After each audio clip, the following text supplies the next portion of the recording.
Good evening, all. We begin with our today's session for part one in the anatomy module. So today's talk is on urinary bladder. So what is the function and capacity? Functions and capacity of the bladder. So it acts as a reservoir for the urine, and desire for the micturition occurs at around 300 ml. Maximum capacity of the bladder is 500 ml. So sometimes these questions can be asked as a SBA. Okay. So remember these values. So what is the maximum capacity? It is 500 ml, and desire for the micturition will happen at 300 ml. Actually, there are more values like first desire to pass the urine, then strong desire to pass the urine. That is under the urodynamic, especially in part 2 and part 3. Okay, so coming to the position. So in adult, it lies in the pelvis. The distended bladder extends above the level of the pubic symphysis, and it comes in contact with the anterior abdominal wall.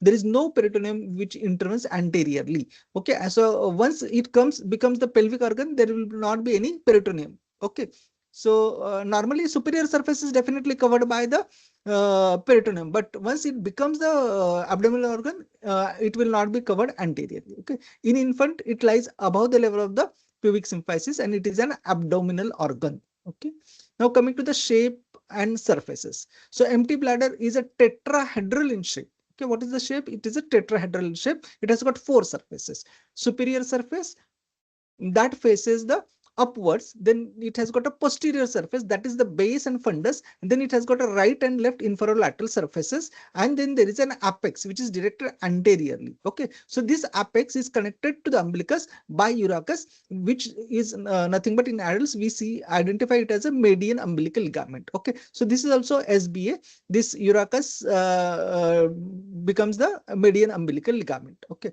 coming to the neck. Okay, that is the lowest part of the bladder. Then urethra emerges here, and there are two. So at the level of the neck, you will have the urethra, and there are 2 ureters which will enter at posterolateral angles. Okay, so this is what is the surface. So it is a tetrahedral, and remember this is the base which is posteriorly. Okay, normally when we say base, we generally look at the bottom or towards the gravity. Okay, towards the surface, but here the base is posterior surface, and this is the apex. Okay, so that is what is the shape of the bladder. Relation superiorly, it is separated by the peritoneum from the sigmoid colon and the small intestinal coils. Posteriorly, what we have is in females, we have the upper uterus and the upper part of the vagina. Vesico-uterine pouch lies between the bladder and the uterus, and areolar tissue connects bladder to the cervix and anterior vaginal wall. Okay, so these are the posterior relations, because we know the bladder lies anterior to the uterus. So the uterus, the cervix, the upper part of the vagina, these will be the posterior relations. Then laterally, it is connected to the pelvic wall by the pelvic endophagia. Okay. So coming to the peritoneal relations of the bladder, superior surface is covered by the peritoneum. Anteriorly, it is continuous with the anterior abdominal wall. Then we have the median umbilical fold due to the median umbilical ligament. Okay. Then laterally, there is a false lateral ligament of the bladder. Posteriorly, reflected onto the uterus, forming the vesico-uterine pouch, and inferolateral surfaces do not have the peritoneal covering. Okay, so as far as the peritoneal relations are concerned, remember this median umbilical ligament. Okay, that is due to the median umbilical fold due to the medial umbilical ligament. Okay, then embryology of the bladder. We will cover again this embryology in the embryology section. Okay, embryology module. Okay, but there is generally one question which is always asked from the development of the system. 1 or 2 questions are there. Okay, so in the embryology of the bladder, remember these words. It is derived from the cloaca and the mesonephric. There are 2 sources. One is a cloaca and second is a mesonephric ducts. Okay, the cloaca is divided by the urorectal septum into urogenital sinus and the rectum. Okay, the bladder proper develops from the cranial part of urogenital sinus. The trigone is formed from the mesonephric duct. So when we talk about the embryology of the bladder, we have 2 sources. One is a cloaca, second is a mesonephric duct. Most of the part of the bladder develops from the cloaca, but the trigone Generally they ask this SB in the SBA, the trigone develops from. So the trigone develops from the mesonephric duct. Okay, even the ureters develop from the mesonephric duct. And third is the epithelium of the bladder that develops from the endodermal in origin. Okay, so epithelium is from the endoderm, then the trigone is from mesonephric duct, and the bladder comes from the cranial part of the urogenital sinus. So these are the three different sources for the development of the bladder. Okay, then ureter develops from the mesodermal origin. Okay, so look at here, this is the cloaca. This cloaca is divided by this urorectal fold or the urorectal septum. Then it becomes two parts. One is a ventral part and the second is a dorsal part. This ventral part or the upper part of the urogenital sinus is connected to the allantois. This part is connected to the allantois, and this part develops into the urinary bladder. Okay, so it develops from the cloaca. So bladder proper will develop from the cloaca itself, and there is a fold which is the cloaca is divided by this urorectal septum. Okay, so that is what you should know. And this trigone will develop from the mesonephric duct. Okay, so these are all SBAs. Coming to the blood supply, it is by the internal iliac artery, because we know that internal iliac artery is supplying to the pelvic organs. So we have the superior vesical artery, inferior vesical artery. In females, inferior vesical artery is replaced by the vaginal artery, and contributions from the uterine artery is also there. Then venous drainage, vesical venous plexus is there, and it drains into the internal iliac veins. Nerve supply, parasympathetic, we have pelvic splanchnic nerves, S3, S4, and sympathetic hypogastric plexus T10 to L2. Okay, I think even the nerve supply has been asked in the past. So do remember this nerve supply also. It has got a parasympathetic and sympathetic. So parasympathetic is a pelvic splanchnic nerves S3, S4, and sympathetic is a hypogastric T10 to L2. Okay, so lymphatic drainage drains into the external iliac group of lymph nodes. Then coming to the ureter. So bladder is over. Now we'll go to the ureter. Ureter I have taken from two different sources. So there might be little duplication of the information. So ureter general features, the length is around 25 to 30 centimeter. It will connect the renal pelvis to the urinary bladder.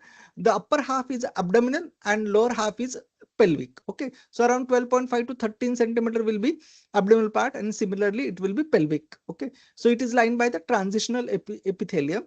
Muscle layer, it has got a circular fibers in the entire ureter, and longitudinal fibers are present only in the intravesical part. Okay, so this will have a circular fibers entire ureter and longitudinal fibers only in the intravesical part, and there is a specific sheath called as Walder's sheath which surrounds the ureteric orifice. So this particular name also you should remember. The area where it orifice is there, that is surrounded by a sheath which is called as Walder's sheath. Okay, then special points to remember: more dilatation on the right side in the pregnancy. This also you can remember from SBA point of view, seen over the lumbar transverse processor on IVU. Okay, now coming to the abdominal part, this is what we have seen, the pelvic part. Now the abdominal part descends with the slight medial inclination. It crosses the external iliac vessels at the level of the pelvic brim. Okay, what are the relations? On right side they are different, left side they are different. So right side, anteriorly you have the duodenum, terminal ileum, root of the mesentery, gonadal vessels. Posteriorly psoas major, genitofemoral nerve. Okay, so these are the posterior relations you can remember. I don't think anterior they will ask too much, but posterior it lies on the psoas major muscle and genitofemoral nerve. Medially you have the inferior vena cava on the right side. Coming to the left sided ureter, anteriorly it will be related to the sigmoid colon, sigmoid mesocolon, gonadal vessels, and medially it will be related to the inferior mesenteric vein. Okay, uh, the pelvic part in females, it crosses the sacroiliac joint, greater sciatic notch. It runs lateral to the cervix 2 centimeter. Okay, so lateral to the cervix 2 centimeter at the level of the anterior vagina. It is crossed by the uterine artery, which is described as a water under the bridge. So this they ask you how much is the distance lateral to the cervix. So around 2 centimeter. Okay, the crossing is around 2 centimeter. This is also a SBA. Okay, so the same thing is seen here. See,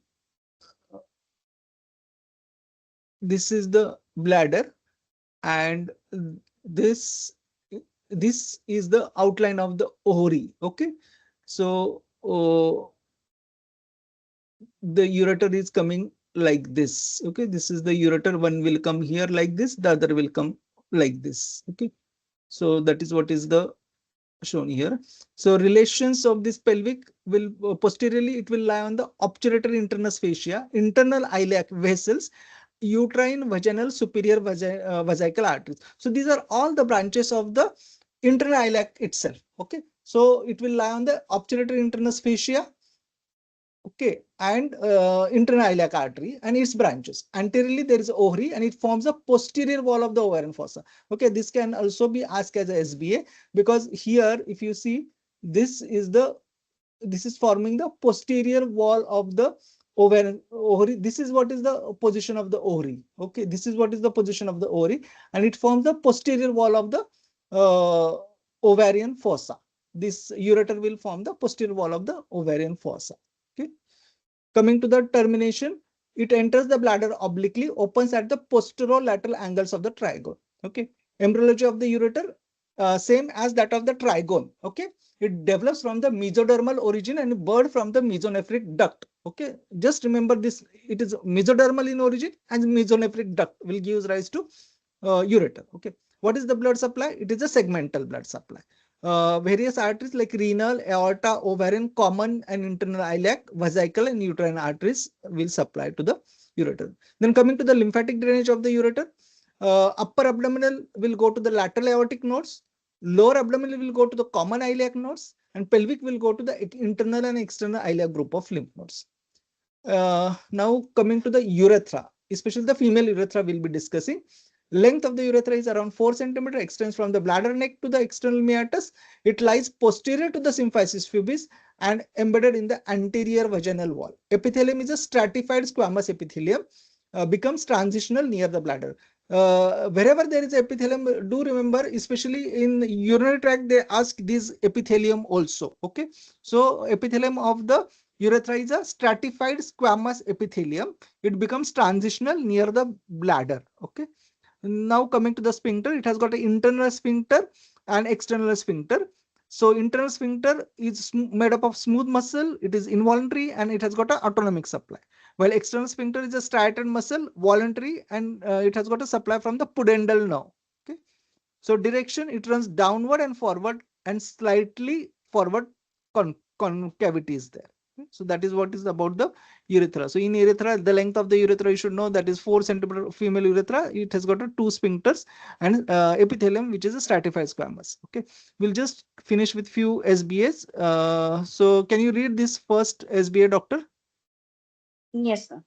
The Yeah. desire for maturation is usually felt when urinary bladder approximately 150 ml, 250 ml, 300 ml, 400 ml, 500 ml. The desire is 300 ml, sir. C, Correct. option C. Yeah. So 300 ml, the bladder usually signals the urge to void at around 300 ml, while its maximum capacity is around 500 ml. Second question, doctor. In an adult female, a distended urinary bladder comes into direct contact with which structure anterior? Option A, uterus. Option B, pubic symphysis. Option C, anterior abdominal wall. D, rectus. Option C, E, sigmoid colon.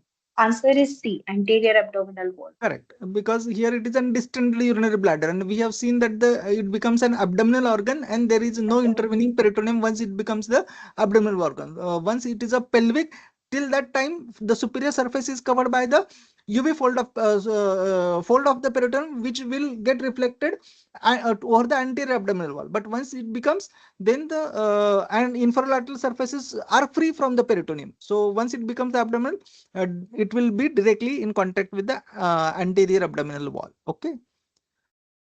So when distended, the bladder rises above the pubic symphysis and lies directly against the anterior abdominal wall without intervening peritoneum. Next question, doctor. Which surface of active bladder is also known as a fundus? A, superior. B, inferolateral. C, anterior. D, posterior. E, apex. Fundus is posterior, na sir? Posterior surface. Yeah, the Ah, posterior surface posterior of the bladder is referred to as base of the base or the fundus. Correct, base. correct. That is the base. Yeah, yeah. Next question. The, the apex of the urinary bladder is connected to umbilicus by A. Lateral umbilical ligament, B. Medial umbilical ligament, C. Median umbilical ligament, D. Round ligament, E. Urachus fold. Option C. Median umbilical ligament. Yes, yes, a very typical questions. And remember, the question paper is not that difficult, but definitely certain questions are not because especially when they ask you about superior mesenteric artery, inferior mesenteric artery, their level of from at what level they arise and all these questions definitely a little tricky. Okay, so we will Okay. cover all those questions also. Uh, Okay. So the apex is attached to the umbilicus by urachus, which becomes the median umbilical ligament. This next question. In female, peritoneal pouch located between urinary bladder and uterus is called rectouterine pouch. B. Vesicovaginal pouch. C. Vesicouterine pouch. D. Paravesical pouch. E. Pouch of Douglas. Vesicouterine pouch. Correct. Correct. Vesico-uterine pouch. C. Okay. So the vesico-uterine pouch lies between the bladder and the uterus is formed by the peritoneal reflection. Next. The trigone of urinary bladder is embryologically derived from A. Endometrium of endoderm of urogenital sinus, B. allantoin, C. Mesonephric duct, D. cloacal membrane, E. metanephric blastema. Option C. Option C. Mesonephric duct. Yes, because most of the bladder develop from the cloaca. But this, Cloaca. which part? The trigonal part will come from the Trigone. mesonephric duct, and even the ureter will come from the mesonephric duct. Okay. Mesonephric duct. Yes. Although the bladder epithelium is endodermal, the trigone is formed by the incorporation of the mesonephric ducts. Okay, and the epithelium is from the endoderm. Okay, which surface crosses anterior to the ureter near the cervix in female pelvis. So near the cervix Uterine anterior, artery. yeah, see uterine artery. So classic relationship is water under the bridge. The ureter passes under the uterine artery. Next. Which nerve supply is responsible for parasympathetic innervation to the urinary bladder? A. Hypoglossal nerve. B. Pudendal nerve. C. Pelvic splanchnic nerve. D. Lumbar sympathetic chain. E. Sacral sympathetic nerve. Parasympathetic is which? Sir, this is pudend. Parasympathetic. Sir, C. Pelvic splanchnic nerve. So it S3S4. should be pelvic splanchnic S3S4. Okay. Next. Which statement regarding female urethra is correct? It is approximately 20 centimeter long, lined entirely by transitional epithelium, lies anterior to the vagina, supplied by pudendal nerve at the bladder neck, contains only smooth muscle. Sir, option C, lies anterior to vagina. Yeah, it lies anterior to the vagina. The female urethra is 4 centimeter long, lies embedded in the anterior vaginal wall and has both smooth and striated muscle. Okay, the next last, I think this is the last question. The lymphatic drainage of urinary bladder is mainly to which group of lymph node? A. Para-aortic, B. Common iliac, C. External iliac, D. Superficial inguinal, E. sacral. It is I don't know, sir. I'm not Yeah, remembering it. okay. It's a It common is iliac. external iliac. The primary lymphatic drainage of the bladder is to the external iliac group of lymph nodes. Okay. So what are the important points? We should focus on the embryological origin. There are two origins, okay, for the bladder. Okay. Then anatomical relations, we should know, especially the ureter and the uterine artery. Then the peritoneal reflections and neuroanatomy of micturition. Okay. This is again, I told you that pelvic ureter, I have taken it from different sources. So whatever is, duplication that we will avoid. Part, it has got two parts. Pelvic part is from brim to the bladder. Okay. Entry into the pelvis crosses the pelvic brim, lies anterior to bifurcation of common iliac artery at sacroiliac joint. Relations right side behind root of the mesentery, left behind the apex of the mesosigmoid. Course and relation downwards and forwards along the lateral pelvic wall, lies in contact with the peritoneum anterior to the internal iliac artery. See, this ureter, pelvic ureter, is lying anterior to the internal iliac artery, but when it comes to the uterine artery, it is below the uterine artery. You got it? So this lies, Yes. ureter lies anterior to the internal iliac artery, and uterine is a branch of internal iliac artery only. But as it is going forward, it it will be under the uterine artery. Okay, it is crossed by the uterine artery. That is what water under the bridge. Okay, so it enters the bladder at posterolateral angle. And what are the constrictions? Constrictions you should know. One is at pelvic brim. Second, crossing of the uterine artery. Third is an intravesical part. So these are the three constrictions of the pelvic part of the ureter. Okay. Structures from outside inwards. From visceral layer of fibrous layer is there, mucosal coat, outer longitudinal, middle circular, inner longitudinal. Mucosa is a transitional epithelium. Only epithelium you should remember. Blood supply we have seen. Venous drainage is same. Lymphatic drainage.